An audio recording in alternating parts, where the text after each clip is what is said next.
Hello, everybody, and welcome back to another episode of Talking Skritt. I'm your host, John, better known as Dayo on Yaxben, and we have a fantastic show for you. ArenaNet seizes the awkward, some expansion speculation, and much more. But first, let me introduce you to my fellow hosts. He is a moderator over at MMO Champion and host of Zero to Hero on this very channel every Wednesday. He is a free guy to talk about where we may go, everything onward and upward. Say hello to Jim. And slightly to the left, got a little off on the way upward. But new stuff, speculation. Like, not gonna lie, the last time we did this was in Heart of Thorns, and we had no news, and it was a 3-hour show. I'm slightly worried. Yeah. All right. Yeah, I can't wait. We'll talk about it when we're doing the show. So, she writes and streams for MMORPG.com. Will her roar echo across the lands of Cantha? Say hello to Robin. You're still muted. No. Apparently okay, there you go. I'll say apparently her roars will not echo across Cantha. The man's keeping me down. Oh, jeez. Thanks for saying that when there's two guys on the podcast. Yeah. Can't wait to see comments. Nah. But all right, let us jump right into it. So first off, the things that kind of happened this week. So ArenaNet this week, all month long, is actually going to help promote suicide prevention awareness. Since that is the month of September, I was about to say all month long. That's how months work. But if you log in honor of supporting the Suicide Prevention Awareness Month, they've teamed up with the American Foundation for Suicide Prevention and the JED Foundation and Ad Council to encourage everyone to reach out to friends who may be struggling with their mental health during these challenging times. And if you want to, because, you know, when you have your fashion wars going on, people usually are like, hey, how did you get that?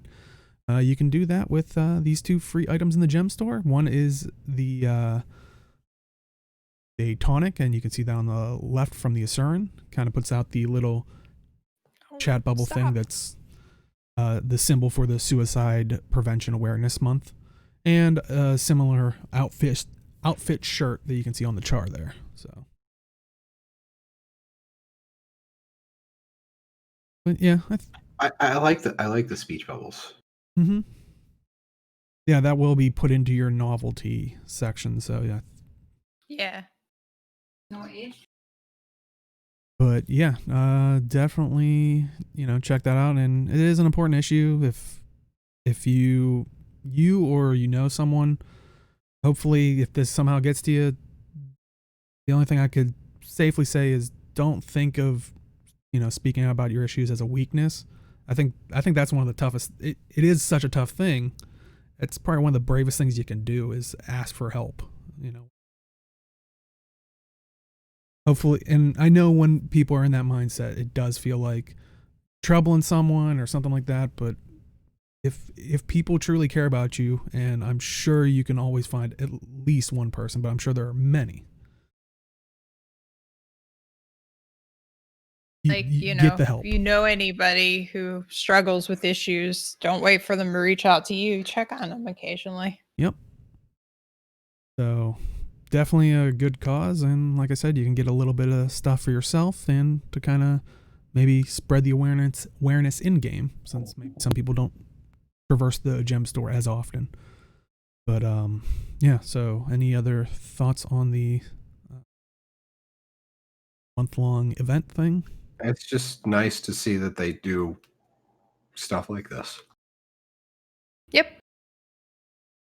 So like we said, you can get seize the awkward potion. Don't. In the gem store up until September 29th. And also, like they said, if you missed the Seize the Awkward clothing outfit during the Friendships 2020 campaign earlier in the year, you can grab that there as well. So Also, you can pick up in the gem store. It isn't free, unlike these two items.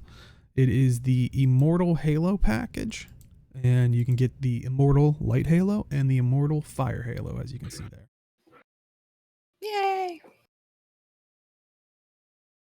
But I mean, any people that did anybody in chat or did you guys pick it up? I got the tonic halo from what is it, Saving Lion's Arch. So.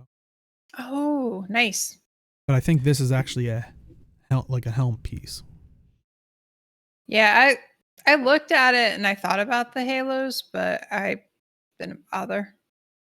They look really cool. Like I actually really dig them. And I have what chat's saying. I've seen a lot of people bring up is because they do really match the theme of like the Radiant Achievement Armor set and the Hellfire Achievement Armor set. But I guess that would have been a nice like addition after, because it does include a helmet with each achievement set. So maybe it's like the set's complete. But how far out is that?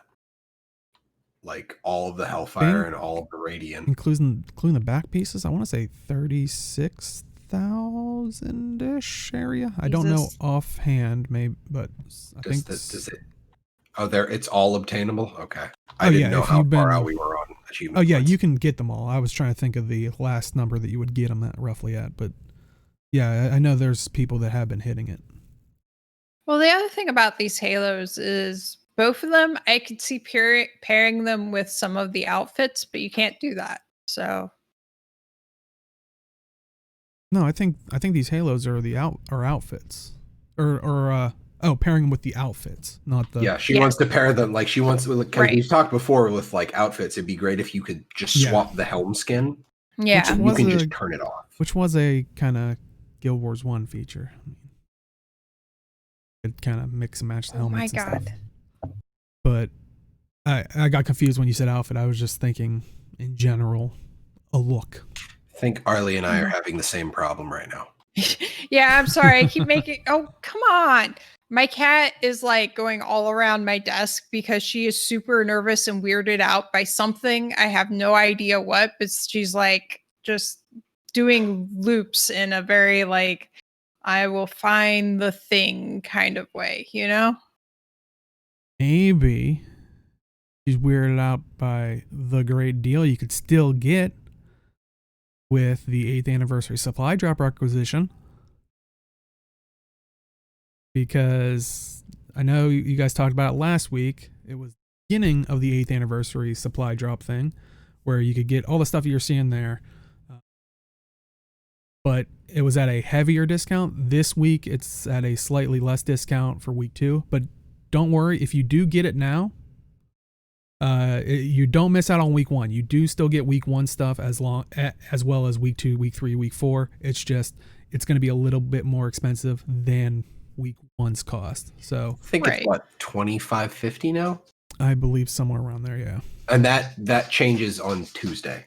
Yes. So if you have been considering any of this stuff, and you do get it per week, so you won't get, if you get this stuff now, you're not going to get week 3 stuff until I think Tuesday rolls over, and then same with 4. But if you do buy it now, you're going to get week 1 and week 2. So. Oh, and one of the other things, because I did this with the backpack and glider voucher, but all of the Black Lion voucher stuff gets updated when they add new stuff. So if you don't like anything that's available right now, you can hold on to it and check it periodically from your bank to see if there's pretty awesome, really. Yeah, I wanted the Char jetpack glider back piece combo, but I missed the sale on it. And it took, I want to say, a month or 2 for it to show up on the voucher, but I figured it would show up there eventually, and there it was. I think the Black Lion, the glider backpack skin combo goes all the way back to the black and white wings. Oh, right. So it's a pretty long list. So yeah. Well, definitely check it out. And I mean, do you guys still think it's a good value at this price point?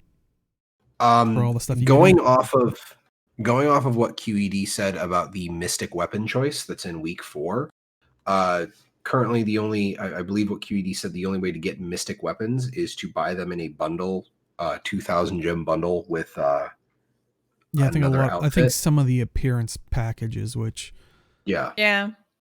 Which I So, don't know. and honestly, I don't know the if any of the weapons are ones that we'll pretty- be talking about in a second have them or not. But they did Mhm. put a lot of the appearance packs at a discount. But I don't think it was the same weapon set all the way through. Well, I would still say it's worth it in the face of the mystic weapon plus everything else that's involved. Even at full price, I would say it's worth it. Yeah, I was gonna say like because even if you get it in like the second, third, or fourth week, you still get the stuff from the previous weeks too. So it's just you're paying a higher total price. Mm-hmm. And so yeah, I mean, definitely look into it and see if there's anything you want. I know they talked about it really heavily last week of like each of the boxes, like what they could potentially contain and your choices and stuff like that. So I definitely check it out if you want to further about it, because if you like everything in it, it is a tremendous deal. Just amount alone. Like if you're planning on getting everything in that package, it is an absolute great discount. Now, if there are things that you're like, I really don't want, or I don't want at all, then yeah, that's where it's going to start to be Right. My weigh up your options. my sticking point right now is the one where you get the choosy box of the different the mount licenses.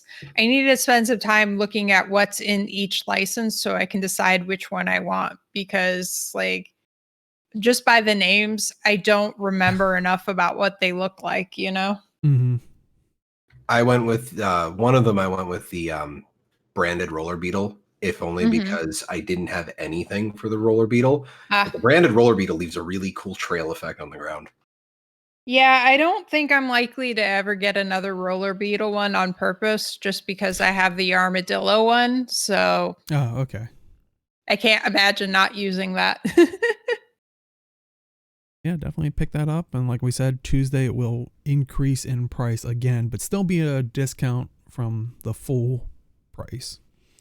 Definitely, if you like that, jump on it quick. Also, like we were saying, appearance pack discounts they were doing this week, which I think all of these were 15% off. Include the Dynamics Exosuit Appearance Pack, the Gem Aura Appearance Pack, the Ritualist Package, the Defiant Glass Appearance Pack, the White Mantle Appearance Pack, the Dervish Pack, and the Bram's Bitter Frost Frontier Pack. So definitely check those out. Do note that they do include outfits, so they're not like, it's not armor pieces. It's not like mix and match. So it's kind of all or nothing. You can hide the helm. So do keep that in mind when you're looking at the looks of those. Are there any of the appearance pack discounts that you would recommend, like the look of them? Not for me. Like I don't Yeah. do those really. I don't think I've ever actually purchased an appearance pack. From a lore perspective, White Mantle, and I would say probably nostalgia lore perspective, Dervish. I mean, and Ritual. Well, and Ritualist. Oh boy, I can feel my wallet creaking open. But yeah, so definitely go check those out. And I was gonna say, I'm trying to remember. I think they did a really good job with the Ritualist one, like kind of bringing it over. But also some account related discounts. The build storage expansions, build template expansions, and equipment template expansions are 25% off for a limited time. And we did check it is still going on currently, so I'm gonna guess it's maybe gonna disappear on Tuesday. I don't know 100%, but also the storage expander is at a 30% off discount. So are there any of those that you would recommend? The whole build template stuff? Screw that storage expander. Okay. Well, I was going to say, depending on what you use, all of it is very useful if you use that stuff a lot, Mm-hmm. I cannot recommend any of the build stuff. If only because I it would be it's far cheaper to just buy another character slot. Like, because right now I've Even basically at decided 25% off? I'm not sure. Well, because at 25% off you get with a new character, you get 2 build templates or 2 gear templates and 3 build templates. So that's for 1 character slot. Okay. If you and this is basically what I figured, it's cheaper to buy a character slot and make a character for a given game mode. Like, I basically dedicated all of my Char characters for PvP. I already had a Necromancer. I started playing Necromancer for 0 to Hero. I bought a new character slot to make a Char Necromancer to have build slots to play multiple builds in PvP. And Chad is agreeing with you that even with a discount, it would be cheaper to buy the character slot. Now, does the equipment template thing that carries over between? Does that carry over between characters? Because I'm pretty sure both of them are character upgrades only. Oh, I was gonna say that would be at least one perk of like buying an equipment template and being like you said, getting a if you have a necro, you could easily transfer the equipment over. That'd be a nice luxury. But if it's not even that, never mind. Then character upgrades. The only character upgrade I can actually even come close to recommending is bag slot expansion, and that's only if you find yourself carrying a lot of stuff around and also not wanting to stop farming. Like, if you're on, say, Drizzlewood Coast, which is a really farm heavy map, and you find your inventory is packing up and you're already at 32 slot bags, and I think the only bag slot expansions I've gotten on my characters are from buying packs of other stuff. Like, they came as part of a bundle.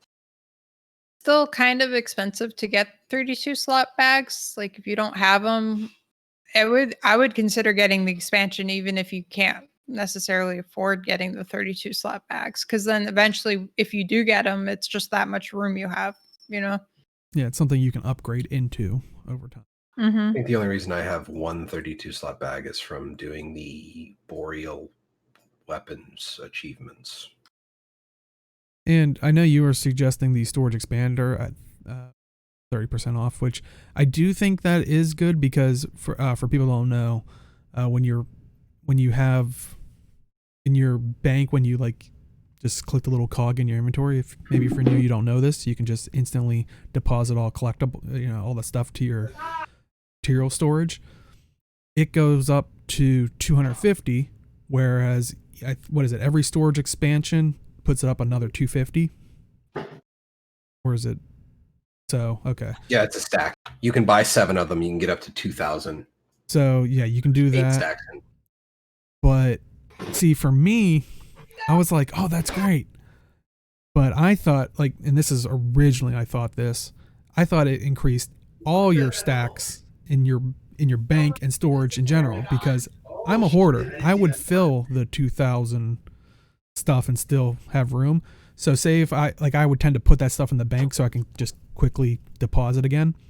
You would need the equivalent of those 250 stacks for your bank. So for me, it wasn't the most perfect, where did she go? Ideal thing, but I think it is great for probably the non-extreme hoarders. I know I have a problem. But yes, at 30% off, it is still a great deal. Also, I apologize if I'm seeming a little absent, because I'm still chatting with PayPal support. Oh, goody. Poor Jim. Mm-hmm. But yeah, so definitely check that stuff out. Any final thoughts on the stuff that dropped from the Gemstore this week? Not really. But Eternal Ice Shards? Yeah, but you can dump Eternal Ice Shards. Like, you can spend Eternal Ice Shards real quick. But yeah, so there wasn't that much news this past week. Mainly probably because last week they dropped a lot. And So I'm not, not going to fault them for that, but we figured we were starting to even see more people speculating about the next expansion stuff and like kind of the finer details of things. Well, I'll say we'll save story because I think that might be a big chunk of things. But I mean, what kind of maps would you guys want to see? And while it plays, I can show you the expansion trailer in case you have not seen it. Ooh, everything's going to be purple in the expansion, just so you're aware. Everything's going to be purple. Yep. Well, we already had that. We had Kralkatork. And chat saying Jade Sea, which for people that don't know, in Guild Wars 1, that was kind of basically everything was kind of either turned to stone or basically encrusted in jade, including the water. Yeah. Do you think after this 250 years that would start to thaw or return or? Jade, it's not ice. Well, but it was constructed by magic. It's dragon magic. Not dragon magic, if I remember correctly, but it's dragon magic. So the Jade Sea, just to check, was it water that was turned into jade, yes, it was or did it just the ocean turn into jade? Okay. Yeah, and chat saying it's supposed to be the Jade Sea is supposed to be returning to water according to the movement of the world. And Hat's right. It was roundabout basically Abaddon magic, technically. God dang it. I don't know. I'm still like, this is getting off of what kind of map you want to see or anything, but I really, really hope in the expansion that if you're a Revenant, you're using Shiro, he'll say new things while you're there. See, I was hoping that too.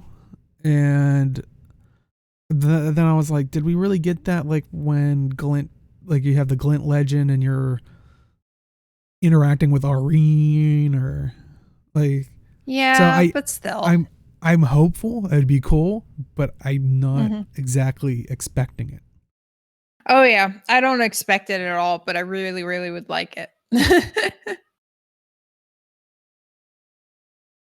Yeah, like chat says, based on what started was the death whale of the Emperor being killed by Shiro was the magical force which I have the factions trailer that kind of displays that. You can kind of see it here. Definitely go look it up on YouTube. Like the Emperor, like super magical or something. Like I don't understand how the Emperor killing can make that happen.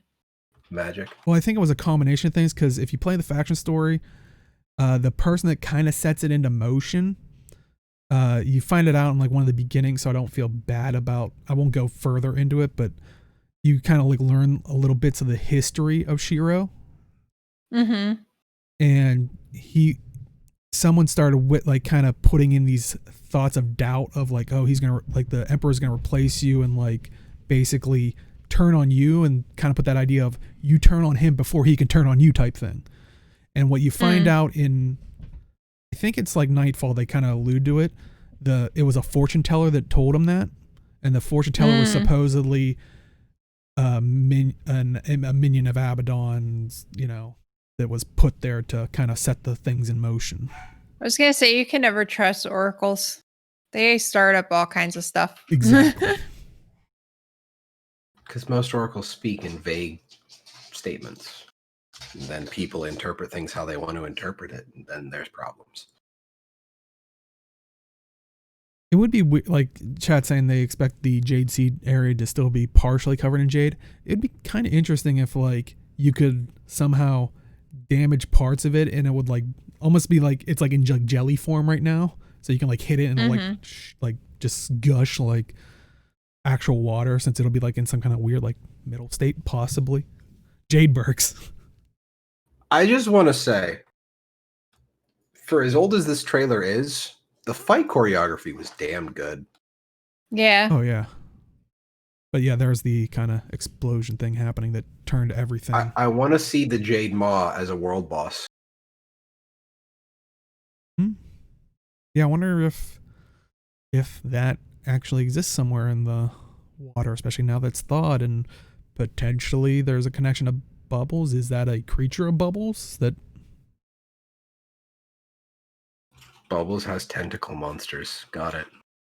I don't know. I would really, I personally, as someone who never played really Guild Wars 1, would be really disappointed if we went there and all of the Jade stuff was gone. Like, I hope some of it is still there because I would like to see that. That sounds really cool, you know? Yeah. And that's why I'm wondering, because when you guys talked about it last week, the fractal thing, the end part does refer to something as the Jade Temple, which it does, like in the picture, I don't have it unfortunately, like it looked like an area enclosed in it, and that's kind of, if you look up what the like the temple that he got slain at, I think was referred to as the Jade Temple afterwards, but it was encircled by water and stuff like that, and that's what kind of became that. So I don't know if that's the same area or what, because that really doesn't line up, like kind of going back to the fractal thing, that really doesn't line up with the Sunqua Vale, if it's the same area, because it's nowhere near each other. But fractals are fractals and could be, oh, you moved through time and space. But well, Mofongo, it's interesting. We'll get to some of that stuff when we talk about story, because that's one of my theories about chat's bringing up. Well, we saw Kunavang in the expansion trailer, and he was talking to somebody new, apparently. And well, we'll get to that. But that's kind of why we had it listed there as one of the first things, but I was like, that might wear everybody out. But so yeah, I'm curious to see the maps. Do you think they're gonna bring bounties back? I mean, I kind of hope so. Yeah, I don't want them necessarily in the same form that they are, like in the Path of Fire bounties, just because, like, personally, as somebody who plays randomly and doesn't really play with the guild anymore, getting those bounties done for certain things is a pain sometimes. Like, you can't always find people on the map to do stuff. I like Mofongo's idea, and I guess that's the question: is do you want to see bounties return as guild missions or what they were in POF? They need. Well, I don't mind the POF setup. I want to see like a meld between the two, so that like guilds can do them as guild missions, but then individual people, if they need to get a bounty done for like an achievement or something, they could just tag along with the guild or something, even if they're not part of it, and still get some of the credit. I want to see them make it more good for everybody. Kind of like how was it the Karka Queen summon? Like a guild can summon it, and you can get loot outside of the designated time, and it would be a good way to be like, oh, this guild, summoned the blah blah blah, like something like that. I was actually just thinking about that hat as challenge modes as the guild bounty. Like it would, like you could do the normal fight, and that would get you credit for the accordion. Oh, that was on corner. I feel like if they were going to do challenge modes for it, though, they would have to instance those, because depending on what the challenge mode is, there's some possibility of other people interfering and causing problems and stuff. Right. And the problem is, the guild system has become, I believe Dayo put it best, it's a glorified friends list. Yeah. Because there is no guild content. Like, there's nothing. There is nothing to give you an impetus to do guild stuff. They tried to do it with scribing, and that's a mess of a crafting profession. That feels like it's a character tied, guild funded crafting profession. That should have just been guild tied. Yeah, guild tied, or like one or the other.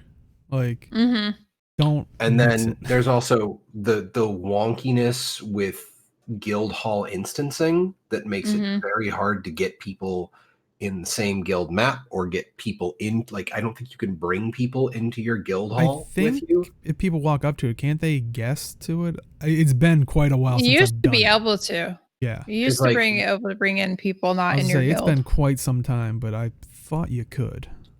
And like, you'd have to do more unique rewards for being in a guild, like unique skins and stuff. I mean, Yeah. there are plenty of really great opportunities for guild races in Heart of Thorns and in Path of Fire. Mhm. And it just doesn't exist.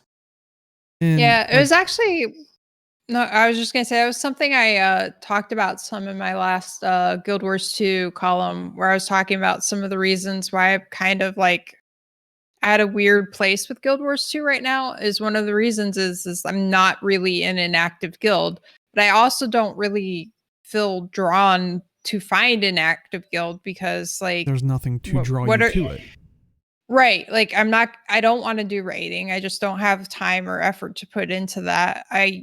I basically want to jump in and do things with people randomly, but like not all the time. I don't really want to do guild missions because even how many years after the last time we did guild missions, I'm still like, because I've done them so many times, And there's nothing new. And that's what I was going to say when chat was saying, they do missions about every week, but just the easy stuff. It's like, and I think that's the problem is like, and I instantly think of like the bounties, because that's kind of where it's like, what is it? Easy's 1 or 2 bosses? One? Mhm. And it's like, like, I think when you want to make it harder, if you're going to make it maybe 1 or 2 guys, start using what POF did with bounties and probably putting those like random things that are happening to them to make it more of a challenge instead of just you're just gonna go find 6 of them now. It's like, that's not harder, that's just trying to do more in less time. That's a different type of difficulty. Like, it's especially at this point, it's kind of just running through the motions for like a lot of people, a lot of the veteran players. I mean,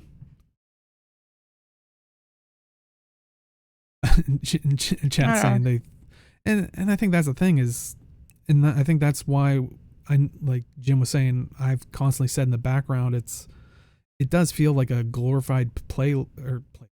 I think I say that every time too. A friends list, because especially, and I don't think they're bad. I don't think they're bad for it or anything like that. I think they're a good tool.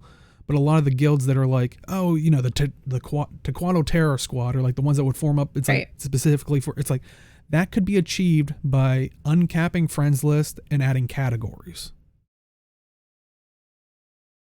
It's like, there's no specialty behind the guild system that, like, maybe it's like, if you start killing all these world bosses, what if you level up your guild and it's like you get a 5% increase in drop rate, or then it would be like, oh yeah, definitely be in a world boss hunting guild, or yada yada yada. The other thing would be a kind of randomized, like I like what Zek said about your guild hall region determining like missions that you get, because it's like you're actually in a location and launching your missions from a physical location. Right. But the other thing would be like involve NPCs and things, like, so you would be able to send out guild employee expeditions, similar to like the Black Lion bounty board, except instead of having some kind of like, you don't pay gems for it, as you pay materials.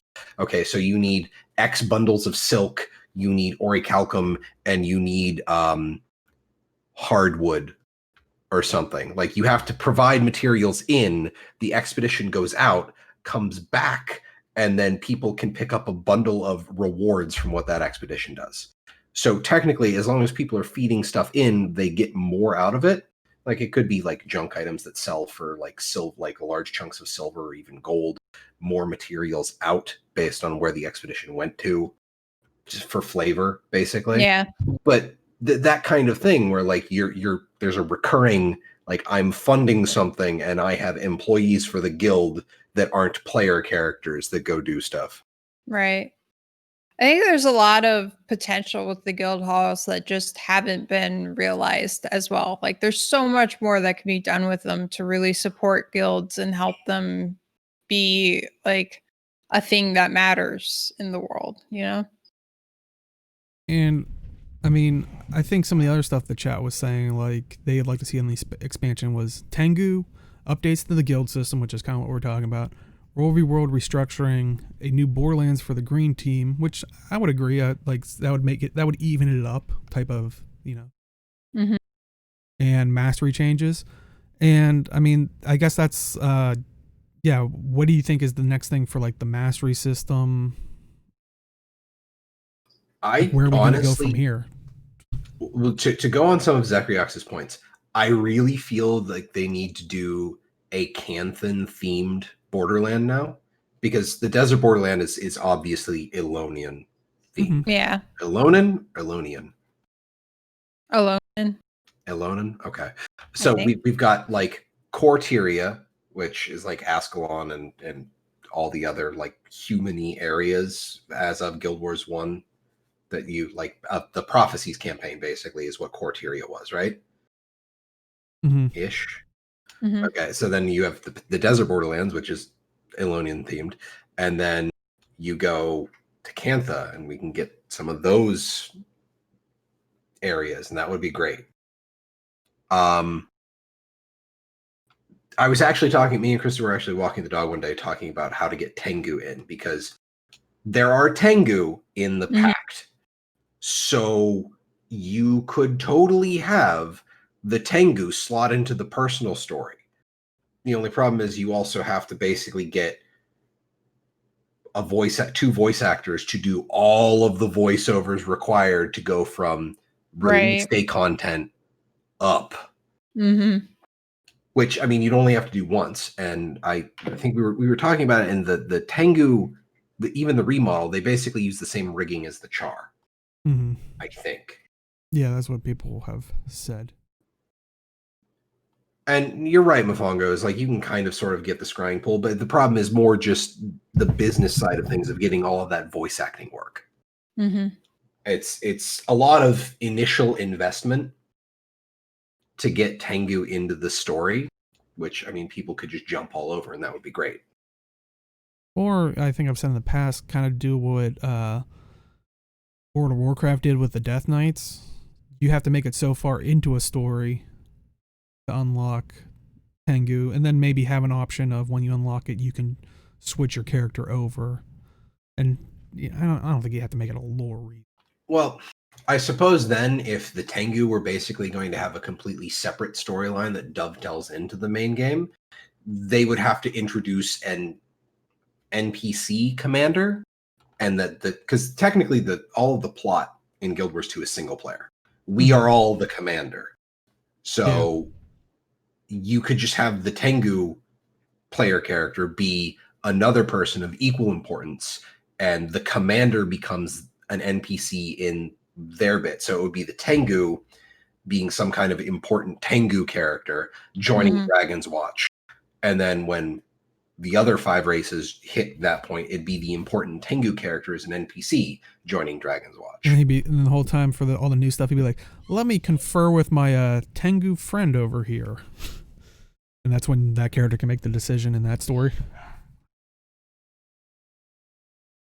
Yeah, it's same QED. But like, as going to my masteries, because I feel like they have set a precedent for the initial mastery system involves some kind of movement capability. Mm-hmm. I don't know what else they can give us. Airships. I would say I've heard people say airships, really cool, but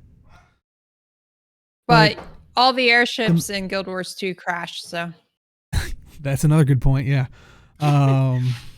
Yeah, I'll be like, you can fly that to the new area. I'll take my skimmer. I'll walk. Yeah. It's ocean all the way, skimmer. I'm fine. Yeah. Yeah. Yeah, and that's the thing. It's like, unless the maps are going to be even bigger than POFs, I couldn't see a flying mount type thing or airship type. I desperately hope they don't do what World of Warcraft did. Because WoW introduced flying in Burning Crusade, and then every single expansion that came out, it feels like flying is the redheaded stepchild that they are desperately trying to forget about. You mean where you can't fly because it's too cold or too this or too that until the end?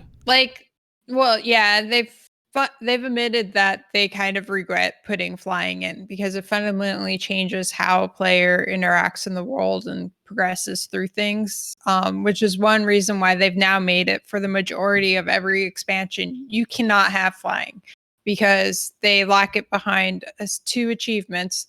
The first one you usually can get at the beginning of the expansion. The second one usually doesn't come out until well into the expansion near the end. Which, I don't disagree. Flying is cool. It's cool to have the dragon mounts and all of that neat stuff. But I also have always said the same thing, that it completely changed how you traverse. And I felt like it lost something because it's very different when you have to negotiate your way through a bunch of mobs than just flying over everything. Yeah, and I think that's why they made the conscious decision when they did the Griffin and the because even that, it's kind of like treading on the ground a little bit, but it's still avoiding the larger issue. Or with the sky scale, it like they said, it can only go up so high, and then if it moves left or forward or backward, it's basically a dome. So it does eliminate a lot of what you're saying WoW's issue was, which I do definitely agree. I still remember it's like, oh, so this is questing now. Over all the mobs down. Yeah. Like, huh, great. Yep. But so I think that's one of the reasons why, as much as I joke about airships and stuff, I don't think they would actually make airships a thing. Well, I mean, of the 2 flying mounts we have, they both are flying with caveats. And even then, like Chat's saying, with the new map, you got long-range snipers that are just knocking you out of the air if you try to. And that's where you glide and then go invisible. And that's like QED is the same thing. I don't want new mounts. I think we're good with the kind of movement that we have right now. Right. So that's my question is what would be the mastery drawing point? What would draw you in?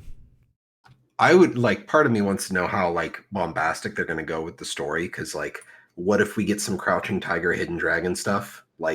The new Chinese martial arts movie looking stuff. I was gonna say, is the new mode of transport running along treetops? That'll change Heart of Thorns. Run across the whole jungle. Screw you. So, Mordremoth is the jungle. So like Chad saying, mid-air combat. Yeah, it'd be weird. People already don't like. I was gonna say it would just be underwater combat, but above ground with your weapons. Yeah. Yeah, if you introduce air combat, it's literally underwater because it's adding the Z-axis. Oh, I love underwater. I got a friend into playing Guild Wars 2 recently, and he's he started with a char. And we were chasing drakes for a heart, and he had to go underwater to find more. And he's like, holy crap, the underwater combat is amazing. And I'm like, yes, it is. Everybody yells about it because it's still underwater combat, but and Chad saying underwater elite, one that crosses all professions and masteries. And I guess that kind of leads into special, is it elite specs and stuff? What would you guys like to see? And do you think that we're going to have once again weapon separation, or are they going to maybe just try to do one weapon for What do you mean by weapon separation? Well, are they going to give another weapon to the classes, or is it going to always be different, or is it going to maybe be hey, we're giving everybody land spears, or one uniform, and it would have to be an underwater weapon because right now it's too jumbled where they could give a blanket. Yeah, if they were going to do one, it would have to be an underwater weapon. Yeah. I think it's more likely that they keep doing what they've been doing, where every class gets a different weapon depending on what they already have. And honestly, one of the elite specs could get a spear. Mm-hmm. Like, that would fit. I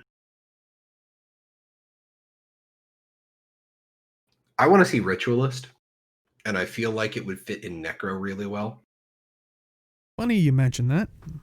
Oh boy, here's the dissertation. Well, no, this is why I was like, well, one of my this elite specializations I was thinking of was actually Ritualist, because I did see a lot of people this week talking about, oh, Thief should get Assassin because that was the faction's equivalent, and so many people were like, but they kind of already do that. Like, they have that. It's like, shouldn't there be a better opportunity to utilize that? Like, and some people are even saying maybe Greatsword, maybe make some kind of samurai style thing, because if you watch that factions trailer, there are like samurai light guards. I don't know if that's what they would be called in Guild Wars 2 and in Cantha, but but yeah, to go straight assassin, it's like we've kind of already had that, and people are like, Dagger Thief already has some of the skills that you see from Guild Wars 1 assassin, so it's like, and I kind of agree with him. I was like, I don't really see that. It seems like that's already taken place. But right. So I'm kind of curious of what your guys' thoughts are on like on possible elite specs in chat. And even if you don't have like the fully fledged out idea, like what is a weapon do you think a class really needs, or some type of utility skills that the class is missing out on? Well, this is the thing I can go on and on about, Arlie. So you go first.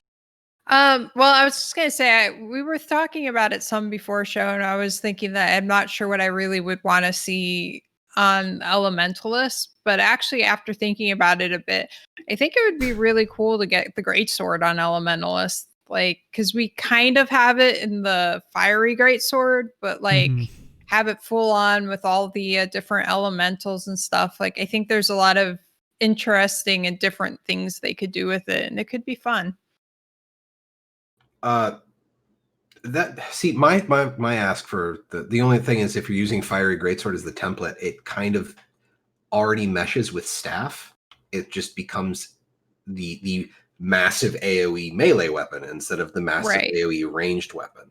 But I think like there's more ways that they could use it just than how it's used in the Greatsword. Like they could even take some inspiration from the ways that the Mesmer uses it and whatnot, and like shooting spells through it and like different things. As a focus more than an actual physical weapon. What if it is like controlling areas? Like what if the Elementalist, like if he's in earth form, can hit his like sword against the ground, create like an updraft that would maybe spec into it, put a blind on them, but also put up a temporary wall to stop people. Ooh, temporary terrain. Cool. That would be. Well, you basically do that with some of the. It would just be an entity, like this is just a field, basically. I don't know. That's instantly what I thought of. I was thinking like almost like Airbender stuff or something, like controlling. No, that would be really cool. Zekriox, basically making your Elementalist weapon swap, like because weapon swaps in Elementalist right now you can't use in combat. Making that your element, so you go into combat and you are stuck with one element for all of combat. I think that's cool. I think it's a good idea. My thought is that, and I mean, I always say longbow for Elementalists, but it could be Greatsword too if we're using Mesmer as the inspiration. But the one thing Elementalist doesn't really have is long-range precision damage. Right. Like the staff is your standard blaster wizard archetype where you've got these big spell effects and AoEs and stuff. We don't have, like, elementals don't have like precision damage. Rifle Ellie. Sure, whatever. Like it's in, like, I pick longbow mostly because I'm partial to Arcane Archer from D&D. Yeah. But like that's the niche. I actually wouldn't mind seeing Rifle go on more characters for that matter. So sure, Rifle Ellie. Wait, what can you use Rifle aside from Thief? Warrior. That's it? A warrior, engineer, and thief. Deadeye specifically. Right. Yeah, that should be spread out more. Yeah, Rifle is on very few characters. QED, the idea of swapping weapon skills in and out, that sounds like, honestly, a warrior elite spec class mechanic thing.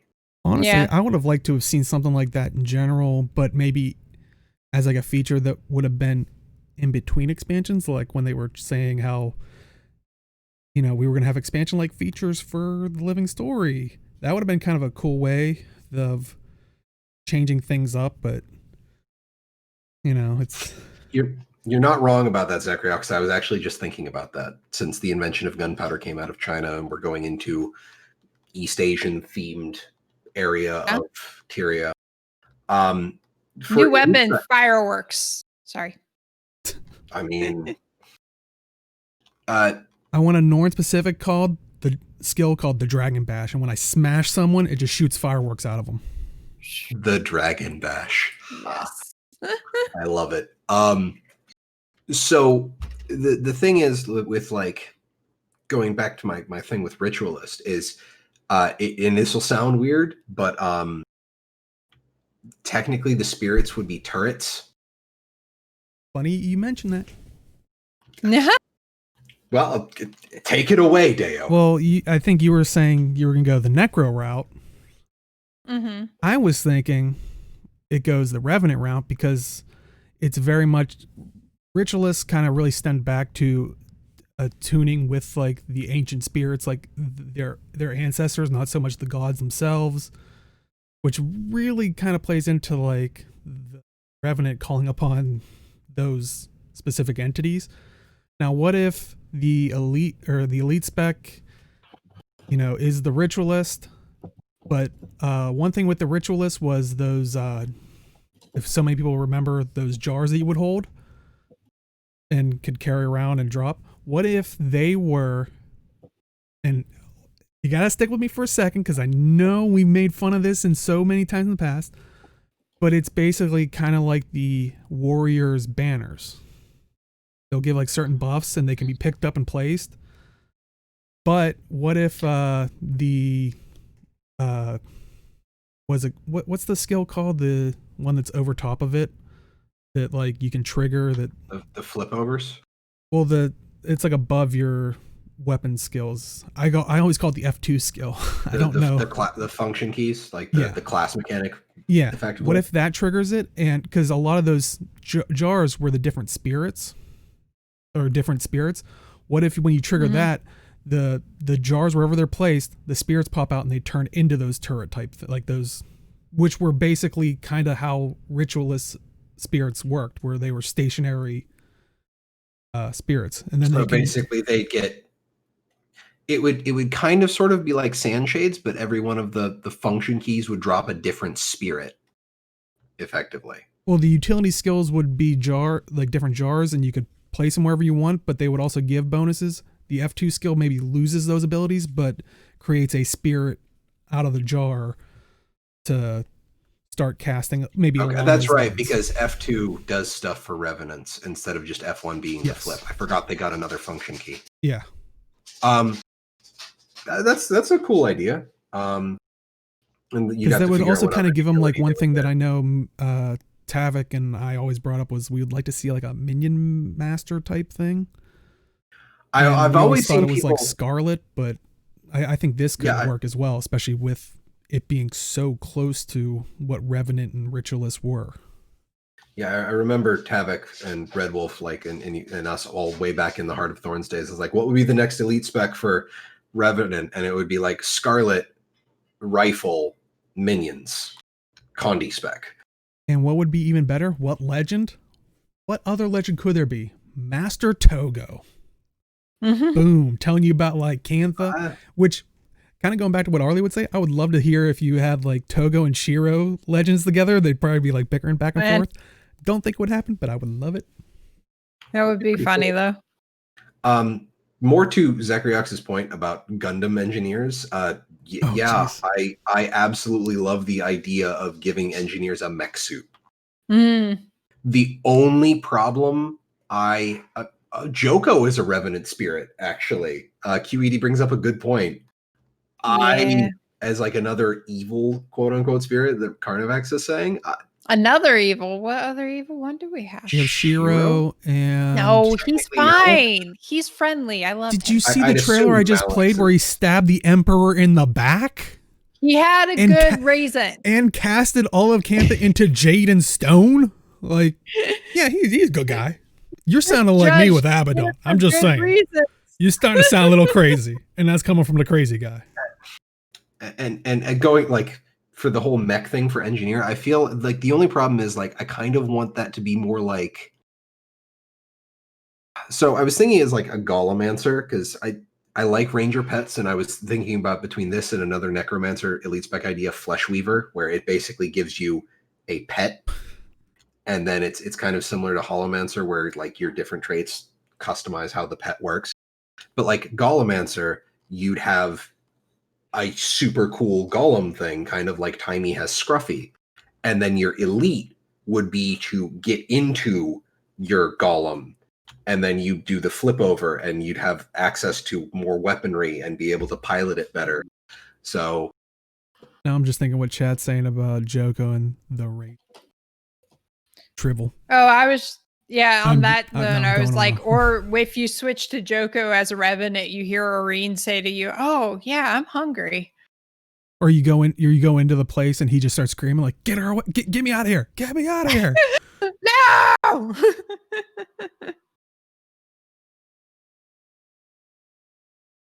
but there's a lot they could do. And the only problem is, like, I feel like they need to, like, explain how they show up better, because I remember when Dragon Hunter was announced and everybody's like, what the hell is this and why is this happening? And I'm like, it's Bram. That's, like, this is what Bram is. This is, but, like, it was more subtext instead of explicitly stated. Right. And so, yeah, and, like, for me, that was the one thing I was excited for, was the Revenant Elite spec, because when I looked it up, I was like, it would be so fitting for them to get Ritualist. Like, even on the if you go to the wiki, because I was looking it up to just because I was trying to find, and shame on me for not going straight to it, I was trying to find notable Ritualists, and I was kind of, because I was really wanting the Shiro Ritualist, like, bickering, so I was trying to see if I could figure out the name of the person, the Ritualist that gets stabbed in that trailer. And I just couldn't find it in time, but if someone knows, do let me know. I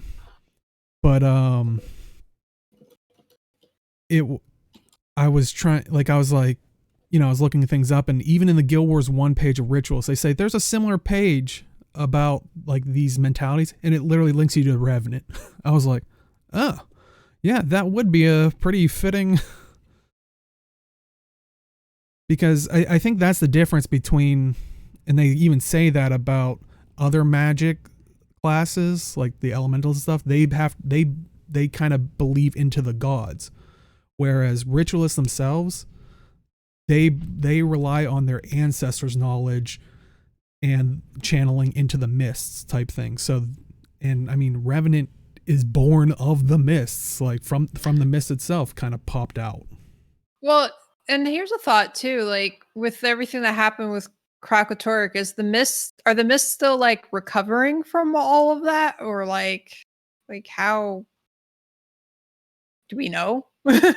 We haven't, like, in storyline gone back into the mists yet, so we have no idea what the state of the mists are as of current day.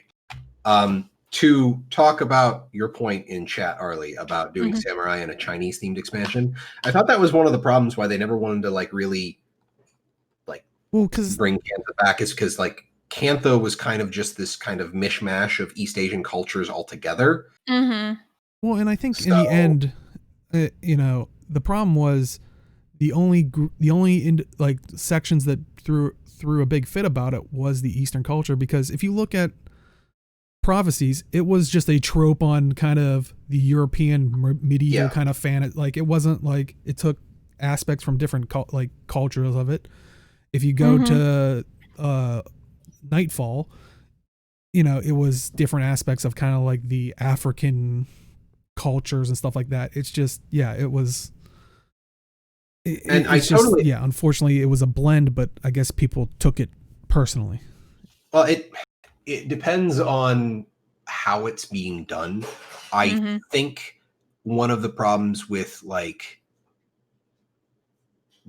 Cantha was more, it was the mishmash being presented as a single society, whereas stuff in like Prophecies, where Ascalon and Kryta and all of the other areas were portrayed as different like political entities, and like they were separate societies as well. I don't know so much about factions because, again, I didn't play much of factions. But that's the funny thing. Factions is literally called factions. Yeah, but I thought it was that's mostly what I'm saying. If like they're gonna mix together all of those influences, like they need to separate them out somehow, because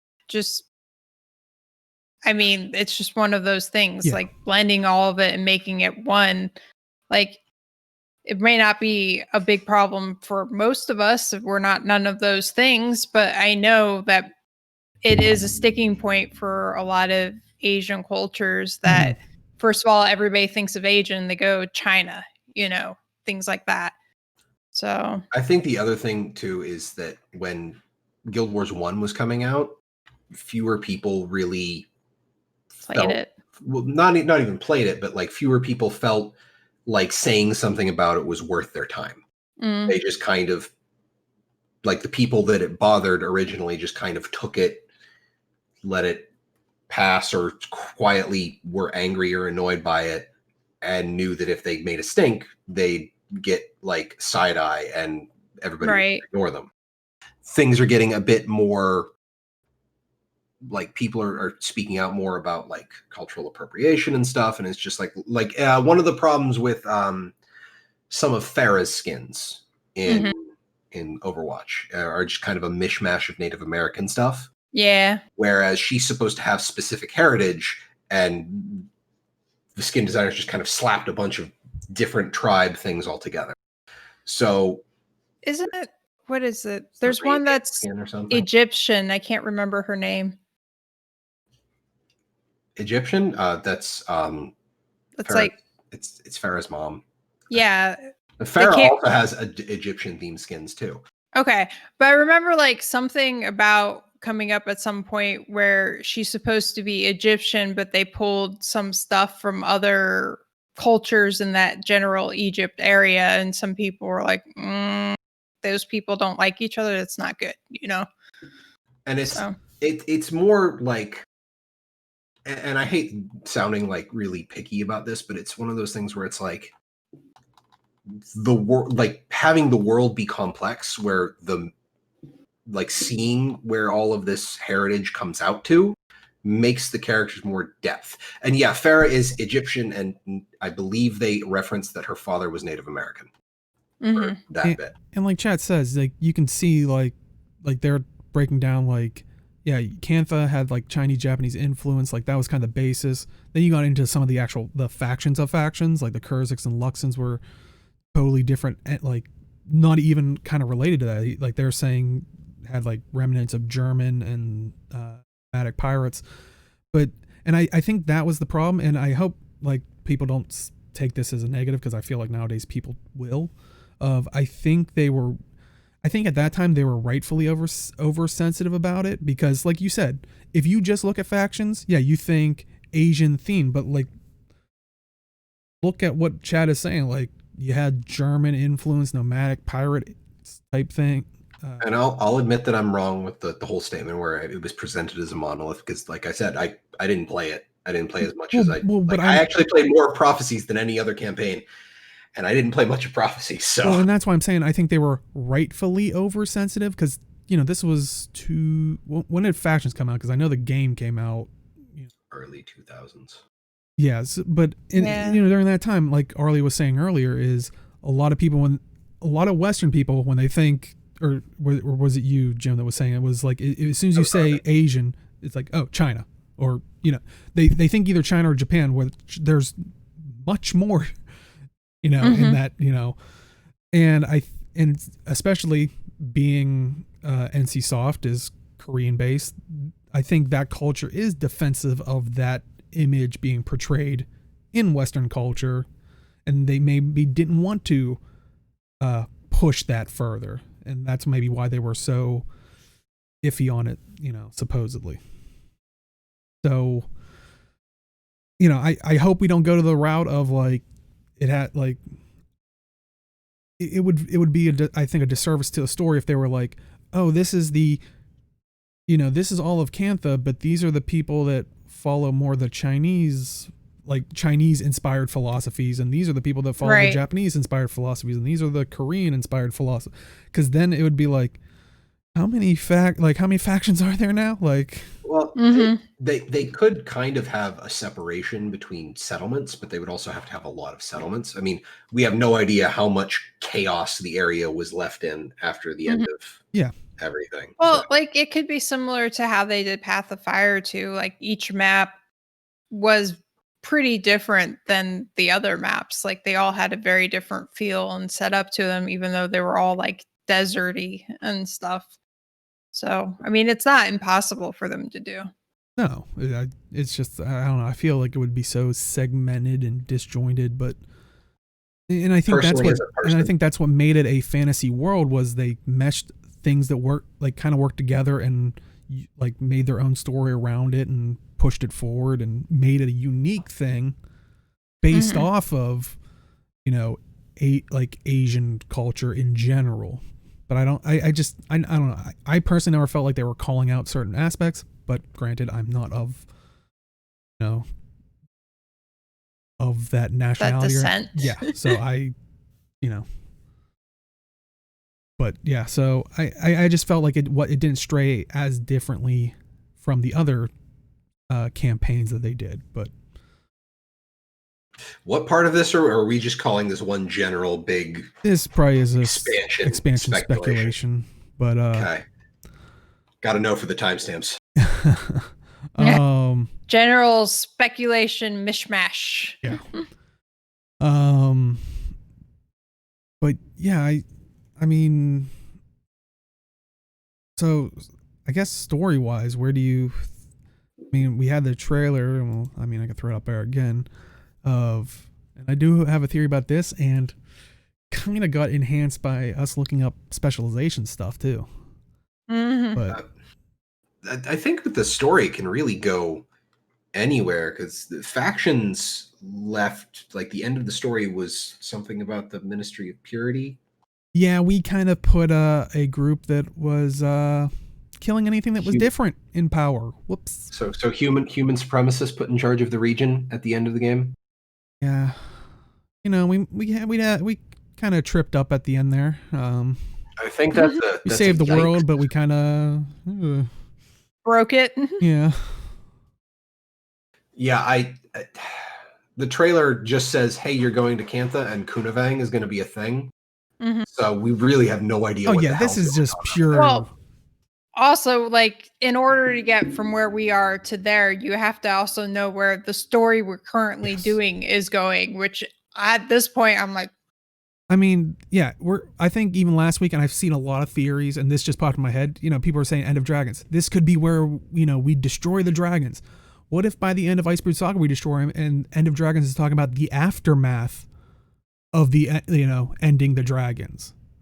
That's not one of my theories. Like I said, that just popped in my head, but it could literally be that we're just basing it off of a trailer. But, the MOP told the Kurziks and Luxons to disband or else. Oh, yeah. So it'd be interesting to see how that all went down. Yeah, maybe we could get that in fractals or something, but who knows? Maybe that is what the fractal is. Ooh. But, yeah, and like we've said in the past, they basically drove out the Tengu, and they're in the Dominion of the Wind, right next to Lion's Arch. But do you still get shot if you walk up to the door? I haven't in a while, but I think so. I was gonna say, yeah, I haven't in quite a while, but as far as I know, that's still going. I feel like if that suddenly, I was gonna say, I feel like if that suddenly stopped, people would be going apeshit about that. What? Oh, okay. They haven't shot you since the Skull Invasion. Okay. I swear they still shot after they rebuilt. Walk up Lion's there Arch. And then in chat put, "We're going to Cantha." See if they shoot you. Maybe it's a secret Easter egg. I want it. Yeah, just yell, I want in. Start banging on the door. Insert let me in meme here. Who knew the Tengu were social distancing all along? Didn't they? It's something plague in Cantha? Yeah. There's a thing. So, well, yeah, that was one thing that Shiro brought about. Tengu, social distance champions. But the one theory I was working with last week, and I kind of put it a little bit in chat, but like I said, I figured if they couldn't get to it, I understood because there was a lot there. But, we see in the story or in the trailer, we have Kunavang talking to some voice. Mm-hmm. And for people that don't know, Kunavang was corrupted by Shiro Tagachi and like the corruption around the tower when he kind of exploded everything. But the heroes of factions, took the corruption out of them and all that stuff. Well, and chat does bring up Aureen, but we did talk about last week a tweet from, I forget the person's name, unfortunately, but they are like the narrative lead of the expansion. They said it was a new person. Character. They were a new character, Guild Wars 2 character. Well, they said a new character to the Guild Wars 2 players, and the question I posed was, is that a new character in total, or is that a new character just for the Guild Wars 2 player? I didn't think he had specified Guild Wars 2. I thought he just said it was a new character. Just said new character. Oh, I think, for me, it would be you're playing Guild Wars 2, but who knows? I'm hopeful. Well, because I feel like if he had said specifically a new Guild Wars 2 character, that would open it that it's likely something that was in Guild Wars 1, but we haven't seen in Guild Wars 2 yet. Saying just a new character makes it open. It could be that, or it could be just a completely new character nobody's seen. And QED does raise a point. New could mean we just haven't interacted with them yet. Mm-hmm. I think we said even last week that it was it could even be Dwayna. It could be one of the other 4 gods that we haven't run into. It would have to be either Dwayna or Melandru if it was one of the gods, because it is. Now, I wonder if Guild Wars 1 side missions count as canon or side quests and stuff, because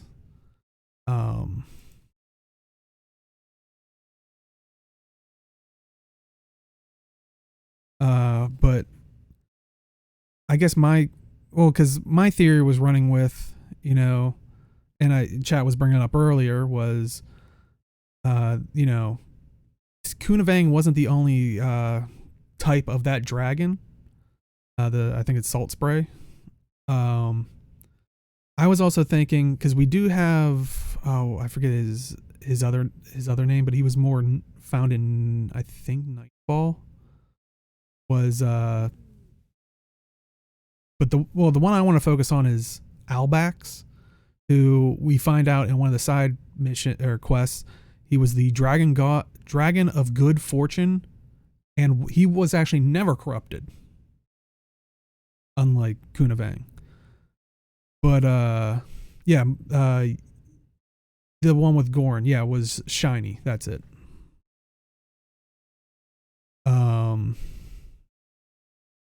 But it was kind of curious because in the quest, you're helping a guy get back he's had just total bad luck. So this Albax guy doesn't just control, just give good fortune. He can take away as well. And I don't know, it's just so interesting that in my mind I was like, what if Kunavang and Albax are kind of just overlooking all this and just being kind of debating, one is kind of in favor of well, should we help the dragons complete their task, and one's no, humans are, humanity and all that stuff is good. Kind of almost kind of feels like one of those mythological tales of the 2 gods that are just discussing the fate of the lesser, the living, not the mortal creatures, are just and they're kind of debating back and forth, narrating through all this, as they're saying, he's well, I don't know, but and it's no, I have it kind of written out, like just two idea of philosophies going back and forth, back and forth. The one voice that we don't know is talking about how the physical form of humans is finite, and they say like burns out.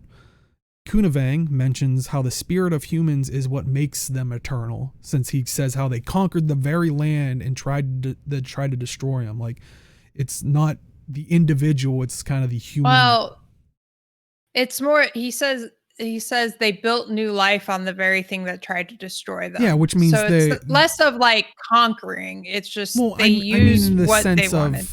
Of adapting and overcoming is what I meant by conquering.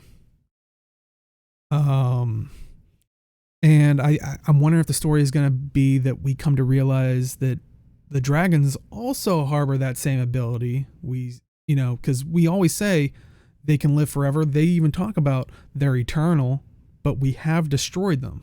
But the one thing that we haven't destroyed was the magic. The magic gets transported everywhere, which we weirdly have kind of seen with past living stories where the spirit of air and stuff comes back. Like, humans aren't even disappearing, kind of a thing in the mist. Oh, go ahead. Another thought just occurred to me was at the end they said, "No Kunaving, they need me." That reminds me of Scarlet with her letter to Cantha, or not Cantha, Kaith, where she was like, "One day you'll see you needed me." I'm like, it's interesting. Well, and not that I think it's Scarlet, but like that. Well, I mean, if part she's of in what the mist was, yeah, I was gonna say, well, what part of what was driving Scarlet was she was rendered like Mordramoth and all of that. Like, I think some of the dragon magic made her a little bit insane. Plus, she never liked the idea of being controlled, so she was always trying to break out of like whatever was trying to control her. So like, I think when she went in the machine, she realized that they were originally supposed to be Mordramoth minions, and I think she realized that the Pale Tree was taking them away from that kind of thing and still controlling them in a different way, and she was just trying to break all of the cycle. So I feel like it's a little bit closer related to what they're talking about here in some ways, like the same kind of impetus. Yeah. I think that's what, like, it's culminating in showing that these dragons are actual entities, I think. Not just, just mindless storms. Which I think we've kind of strayed from a lot. Like, we've started to realize that, but I don't think the world itself has of Tyria. And like chat saying, they interpret it more as their strength comes from their mortality, and because they appreciate life more than the seemingly immortal beings. Well, and I think that's the thing is humans, or, I feel like it also stems on humans are immortal in a different way of their energy or their beliefs and structures get passed down to generations, and that's what makes them stay living in a way. Right. And I think that's it's what also dragons like are kind of the reverse. Because of the mortal races having a shorter view on thing, I think that's what enables them to be more willing than some other to go up against something that's a seemingly useless fight. Mm-hmm. Like, because there's a chance, whereas like, I think some of the longer lived races or whatever, like the dragons, is like, oh, it's inevitable, whatever. Insert Dumb and Dumber gif here. Mm-hmm. So you're saying there's a chance? Yeah, basically. Well, I mean, okay. For like the whole point of mortality means that you have a sense of finality to everything. Yeah. I'll get to it later. To an immortal entity, could be several decades or possibly hundreds, even thousands of years. Mm-hmm. Because once you've lived for so long, the scale of later becomes greater and greater. Right.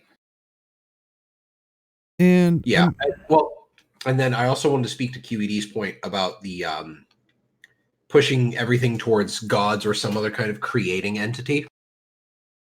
The end of with the cycle is reborn. Like currently for cycle, like what we know and with End of Dragons, it's just like it's the cycle of the dragons eat the magic, they fall asleep, the magic seeps out of them, they wake up hungry, rather hangry, and then they eat the magic again, and that's the cycle of Tyria.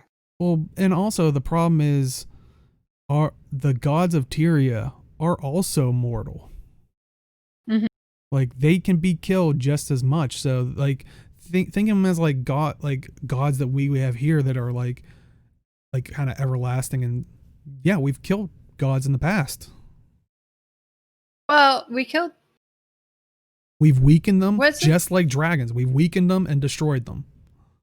Yeah.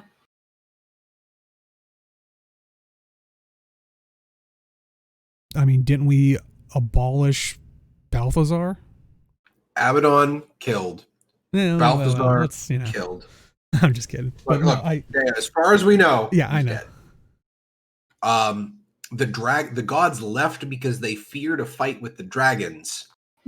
So they are either on par with, which I think is the case, is the gods, the six human gods of Tyria were basically on par with the dragons. Well, I think what Cormair said specifically, that a clash between the gods and the dragons would end up bad for everybody. So it wasn't necessarily just that they were afraid they would lose, but regardless of how that battle turned out, it would be bad for all the peoples of Tyria.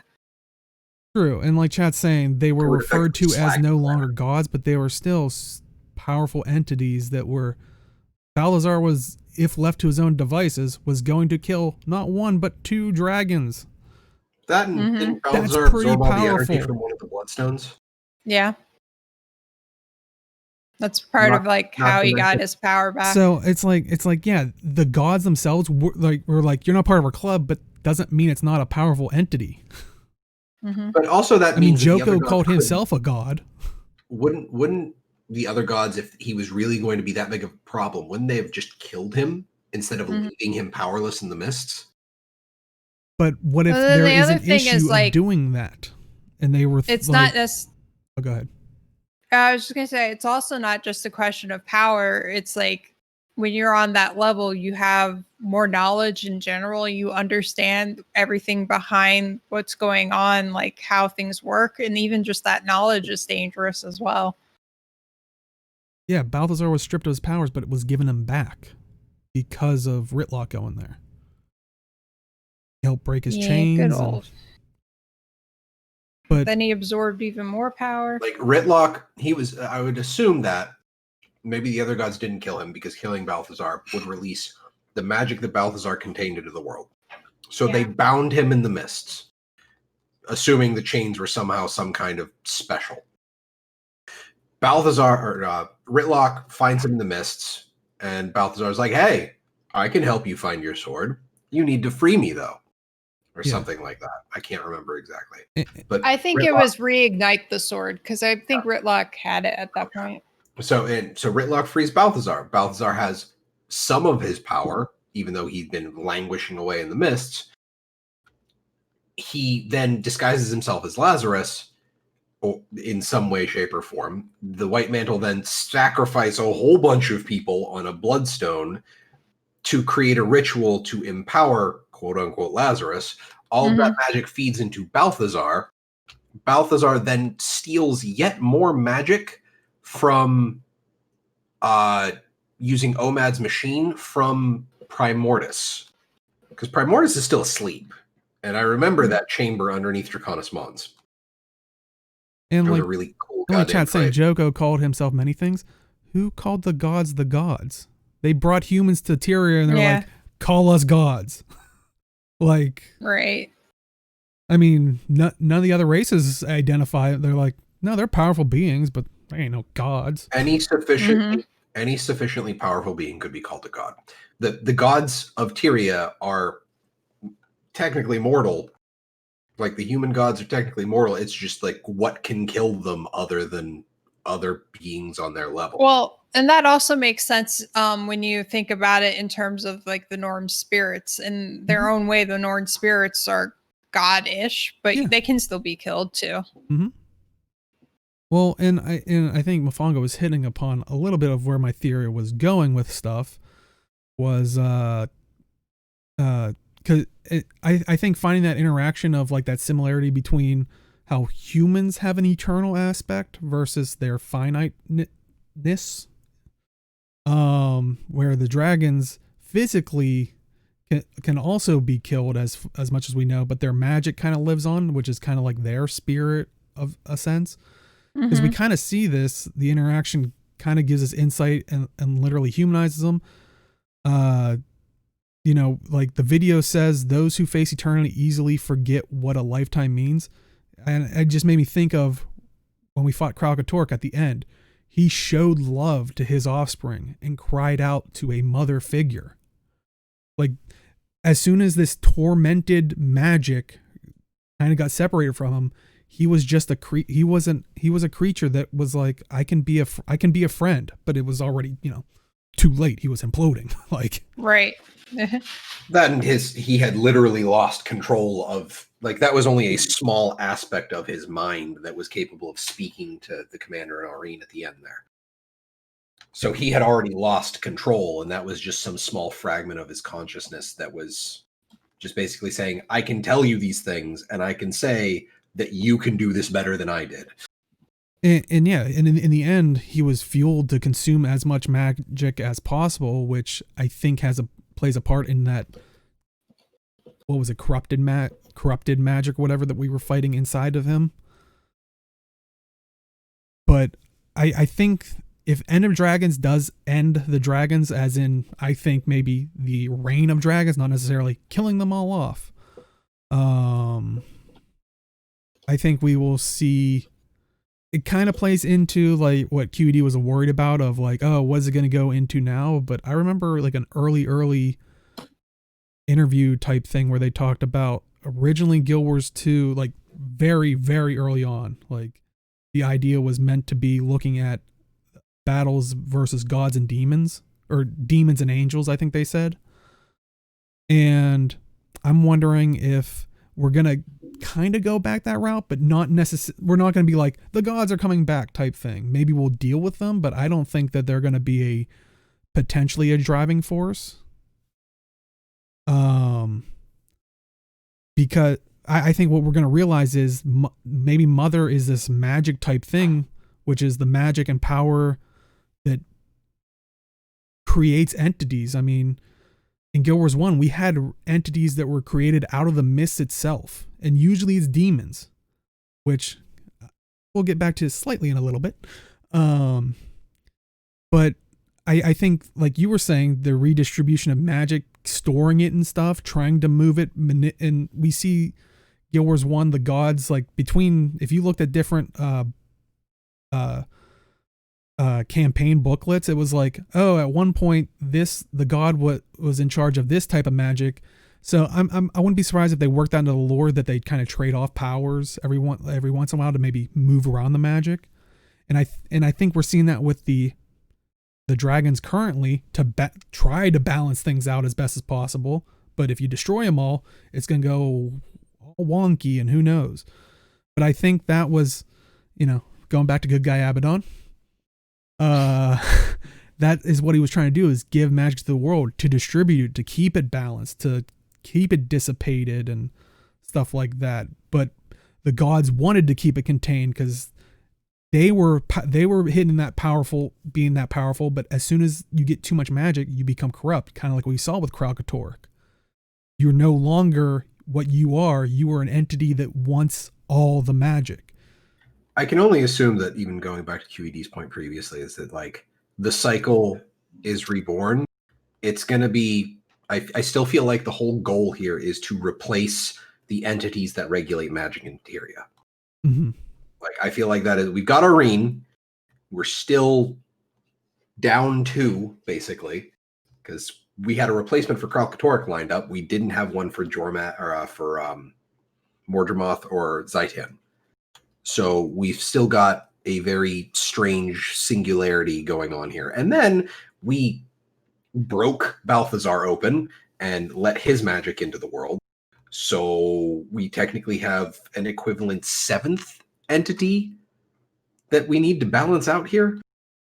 Mm-hmm. So, I mean, your whole point about like maintaining magic in some kind of way.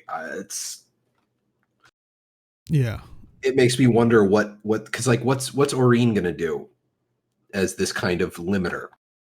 Are we gonna have to deal with Aurene going bonkers? Well, the Bloodstones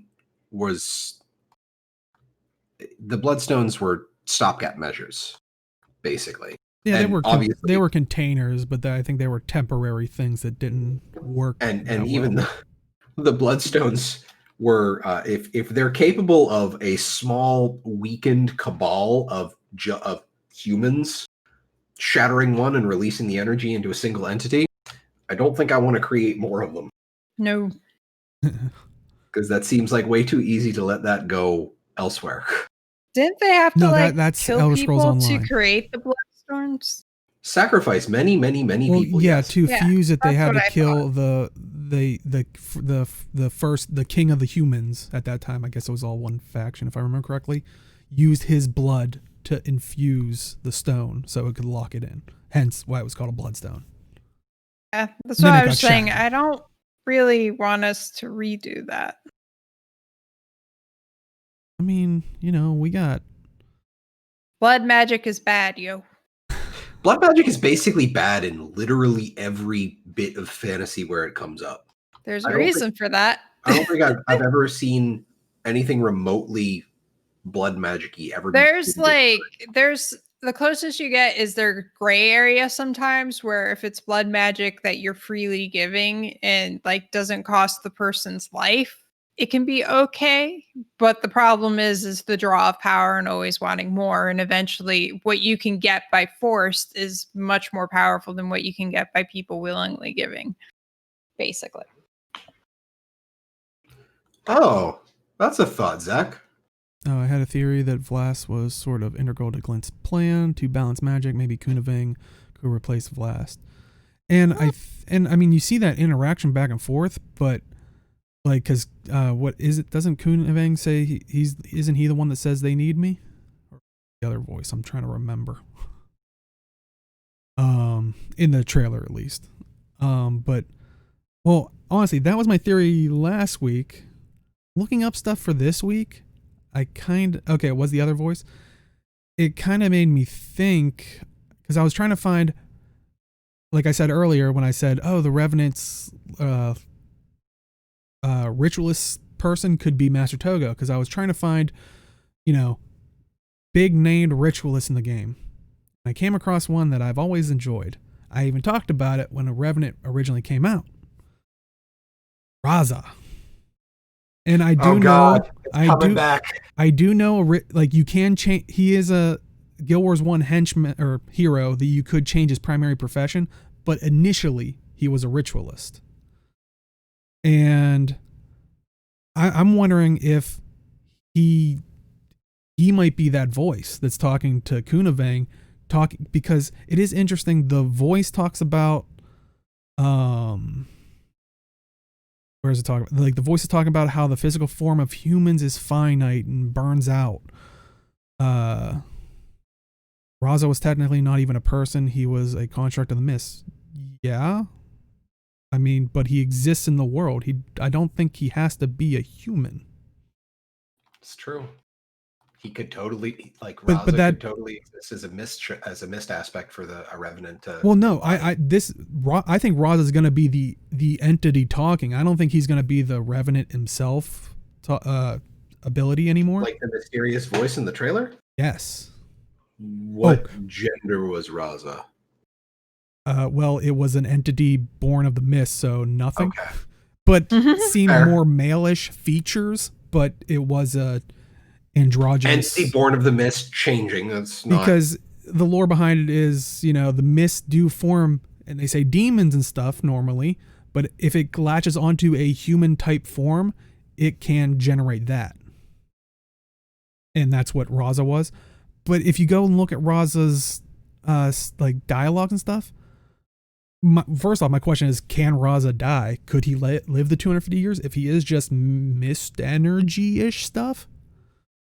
And maybe maybe he isn't God now, because if he is channeling the mist and energy itself, maybe there's more of these entities around, because Kragator broke into the mists and broke everything.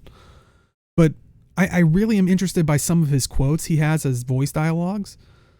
Because remember the trailer, how it talks about, the voice is talking about how the physical form of humans is finite and burns out. Like he talks about it as it can just fade away into dust so easily. A lot of his dialogue, it talks about destruction seems a natural part of the human condition. Another line, I have learned this much in all of human existence. There are many kinds of life and many kinds of death. And this one's interesting. I just included because it talks about the gods. If I learn to cry, it will not be for me. It will not be for Istan. It will be for the gods themselves who cannot be a part of the very thing they created. So that's interesting. And also he says stuff like, it is possible to commit no errors and still lose. That is not a weakness. That is life. It just seems very in tune with like some of the dialogue we're seeing in that trailer. And in combat, he actually says stuff like, I barely touched him and he broke. You humans are so fragile. Like, it just rings true with what that line said. And chat's saying, does Raza have a gender? Like we said before, we're pretty sure he's genderless since it was born of the mist. It has what looks like from the character model male human characteristics, but I don't think there's ever a reference to their gender. It says, what a waste to understand life and yet throw it away for such a trite cause. And he also says, which makes me think that he's immortal, he just says, you are not ready for immortality.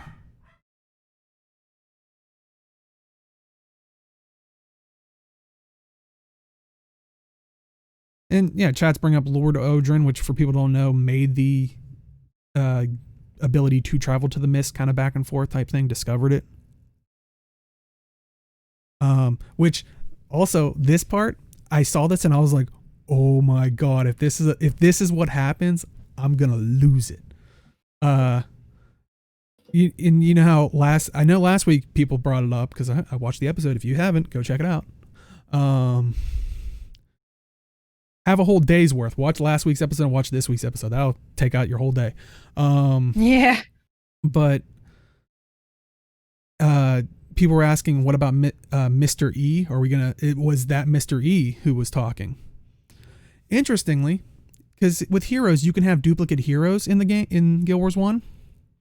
And they would usually say, like, I think with some of them would be like Sunspear Hero or something, like it would have a general name. For Raza's, his duplicate name would be Mysterious Entity. Mr. E. Do you think they were dropping a hint all this time? Because they were like, oh, it's mystery. It's a play on mystery. Mysterious Entity. Wow. I mean, it would be both hilarious and very long form. Mm-hmm. And you know what? I still remember, it's like they blew up Lion's Arch. And it's like, we wanted to do it 6 months after the release of the game. Yeah, what if that was one thing that they always wanted to throw out there, and they were like, hey, this might be the perfect time. And Mystery has just been like some random person who has been sending information. Who knows so much information about everything. Apparently is in with the Order of Whispers, like knows Order of Whispers, which would be handy if because Raza hung out with, the Master of Whispers from Guild Wars 1, because he was also your hero and you as well, and so there could be that tie. That's the best Mr. E guess yet. Honestly, when I was reading it today, because like I said, I was trying to find who would be a good name character for the Revenant's Legend. I was like, oh, I'd love to fit Raza somewhere in there. And as I was reading his lines, I was like, wow, this fits as the voice. And then I read that, I was like, oh my God. Mm-hmm. I was like, I think I was finding this like 2 hours beforehand. If you would see our production chat, I just typed, I was like, oh my, I can't wait. Like, and then my response was, oh no, we have no news this week. 3-hour show anyway. Mm-hmm. We're not there yet. Well, I'm actually luckily- disappointed you deleted your Raza dissertation that Well, was I at think the I foot of personally the have show it notes. saved somewhere, but I think we just deleted that because it was sitting there for so long. That was from before Heart of Thorns dropped Well, after it they was announced that, speculation on the Revenant. which was that was a while. But I don't know. Like Mr. E has been such a loose thread. I don't think Mr. E has. The last thing he said was, I looked it up last week. Yeah, I kind of want to go back and see all the stuff he says and see if like somehow it could. But yeah, no, he was contacting Season 3, Lake Doric. Yeah, I was saying I think the last thing I remember him contacting not Marjorie, who's the mesmer? Logan? No, Casimir. Casimir, that's it. So, but yeah, so when I saw that I was like, "Oh my god, could it be Mr. E?" That would be such a nice little like bringing it all back, but was that their plan? Is that their plan? I have no idea, but I would It'd be lose very my weird, crap. But this is we're hitting an hour and 45 minutes. Okay. Well, that was the last bit I saw because, like I said, I added that bit when I saw that. And I was like, that strangely fits with kind of the mentality that the other voice is talking with. So, I feel like Dayo would be that one NPC that just runs around yelling fear. You have to listen to me. that would be awesome. If it is Raza is the other voice, can there just be an NPC that walks by and go, I knew it, and just walks off? That's the only cameo you want. Ha! Yeah, that's ha. Or just a guy in the back going, like just write. That was cut off. That looked pretty dodgy. I was pretending to write something, but when it was cut off here, it looked very dodgy. He was excited to record the history, not. Yeah. Anyway, just let it pass. But so I don't know. That's my spec. Do you guys have any thoughts? I think the point that they made about mortals form burning away easily or being destroyed easily is interesting because I think they're specifically making the point that while we lose our physical form, there's another part of us that's more eternal. And I think that's why it's going to hint at like that's the magic of of people, like and like dragons. Well, we already know that everything in life is alive has some kind of magic in it, whether they realize it or not. So yeah. Oh, come on, ArenaNet, give me Revenant Ritualist with the minion stuff and Raza. Come on, that's all I'm asking. That's not a big ask, right? But yeah. Any? Oh, we still gotta do community corner. Whoops. Jeez, Dayo. I know, and I should feel really crummy because it's for such a good cause. So I think we talked about it like 3 or 4 weeks ago. I forget exactly, but Gamers Giving Back are doing Heroes for Kids, and it's happening actually currently right now. They're doing streams from September 1st through September 8th to help raise funds for World Child Cancer. They will stream on Twitch. Good idea if you're on Twitter, search for hashtag Heroes for Kids, and that's HeroesForKids, and you'll see a lot of they had a list of streamers you can see there. I saw like Ian. Man, I thought I could read it from there, but I was wrong. Yalith, who usually is the one that organizes a lot of the Gamers Giving Back stuff. I know Malcolmist TV. I saw him pop up a couple times, but yeah, you can see right there a whole list of them. But like I said, a good way. I know they've been using that hashtag, so definitely follow that. And also, if you want to look at their event page, or the link out there, but also YouTube or whatnot, links for any of that stuff. Yeah. Any thoughts on that for Community Corner? I mean, good cause.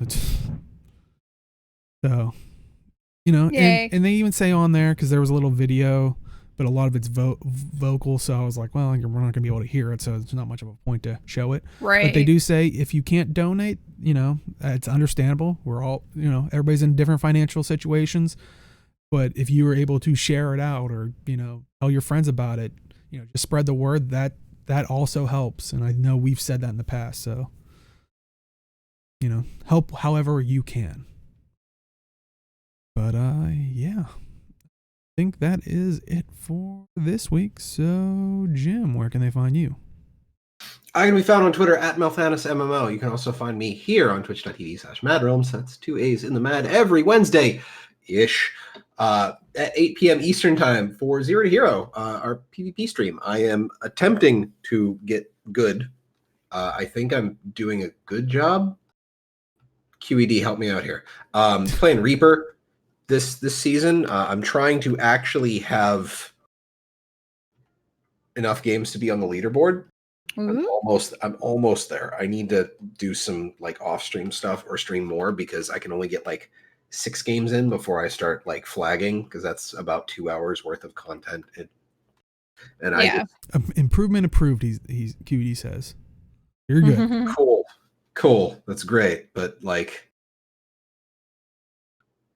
I'm in gold 1. Hey, nice. I hit platinum the last time I was playing, but that was like December of last year that I was actually trying to play. That was back when Mirage was still like hella bonkers in PvP. So if they want to follow you on this amazing journey, I can't hear you. Where would they watch you at? If they wanted to follow you on this amazing journey, where would they go and at what time?